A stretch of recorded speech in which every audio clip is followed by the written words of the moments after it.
Walking into a small space at the end of a long day is its own kind of weight.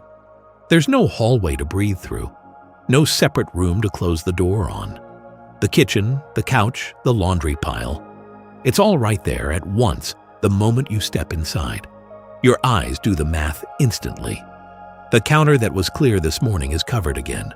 The folded clothes you stacked neatly yesterday are somehow scattered. And the basket you bought specifically to fix the clutter problem is now full of more clutter. In a small home, there is nowhere for the mess to hide. And there is nowhere for you to hide from it either. It doesn't have to stay this way, not because of a new system or a bigger basket, but because of a small, specific shift in how you move through your space. This video is about a 30-minute reset, not a cleaning session, not a deep dive, not a full reorganization. Just a quiet sequence that takes your home from chaotic to calm without requiring anything heroic from you. And the reason it works isn't the 30 minutes, it's what happens when those 30 minutes follow the same path, in the same order, every single time. Stay through the end. The last idea is the one that makes the reset last longer than a day. There is a concept in Japanese martial arts called kata. It means form. A fixed sequence of movements repeated exactly the same way, over and over, until the body no longer needs to think. The movements become automatic. They become part of how you move through the world. A home reset works the same way. When you wander from room to room deciding what to tackle, your energy drains before you've cleaned a single surface. Decision fatigue sets in. You sit down, nothing gets done. But when your reset follows a kata, a fixed, unchanging sequence, your brain stops deliberating and your hands simply begin. The first step in a home kata is what the Japanese call ichigo ichie. One place, one moment. In a small home, it is tempting to try to do everything at once because everything is visible at once. You start wiping the counter, notice the bathroom towel on the floor, go to hang it, see the toothpaste cap open, and suddenly you've moved through 3 rooms and finished nothing. Ichigo ichii is the quiet discipline of staying. Choose one room to begin. Always the same room. Every reset. Complete it before your eyes travel anywhere else. In a small space, completion is felt immediately. The moment one area settles, the whole home shifts. The second principle is called kanketsu. Simplicity through completion. A reset is not a clean. It is not a scrub or a reorganize. It is simply the act of returning each thing to its place. Not a new place. The same place, every time. The confusion in small homes often comes not from too much stuff, but from too many open loops. The glass that didn't make it back to the cabinet, the shoes that landed near the door instead of inside it, the charger draped over the chair because no one decided where it actually lives. Kanketsu says, close the loops, not perfectly, quickly.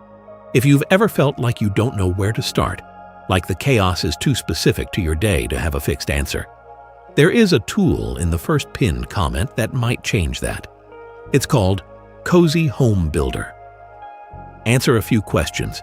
Get a personalized home plan in seconds, built around your available time, your energy, and what your home needs each day.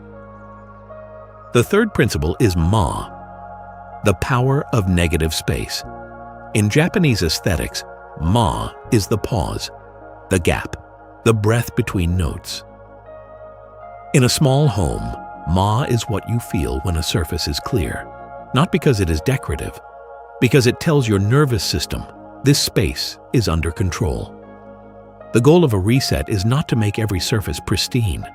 It is to restore Ma to at least one surface in each area, one clear counter in the kitchen, one uncluttered corner in the main room, one folded item visible through the bathroom door. Ma is the thing that makes a small space feel larger, not more storage, not less furniture. The visible breath of an intentional space.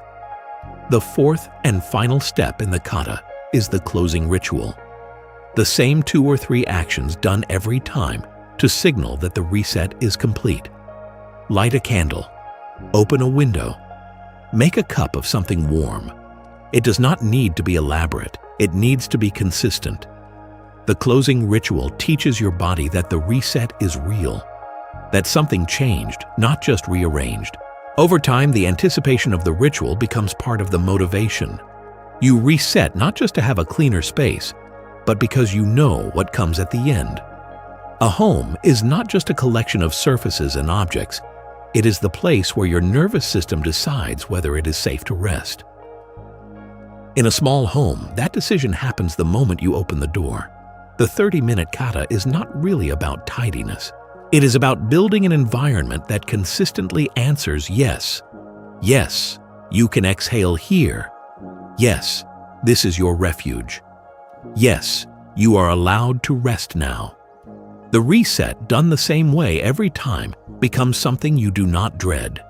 It becomes something you trust. If that kind of calm feels like something you want more consistently, take a look at Cozy Home Builder. It's in the first pinned comment, and you can also scan the QR code on your screen right now. It is an intelligent daily planning assistant that asks a few simple questions about your time, your energy, and your home's current state, and gives you a personalized action plan for that specific day. No guilt about what didn't get done yesterday. No wondering where to begin. Just a clear, gentle sequence designed for your real life, not an ideal one. It also includes the Home Maintenance Tracker, which organizes recurring tasks by frequency so small things get done before they become big ones. Find it in the first pinned comment or scan the QR code now. Your home is already enough. It might just need a small, repeated kindness to remember that.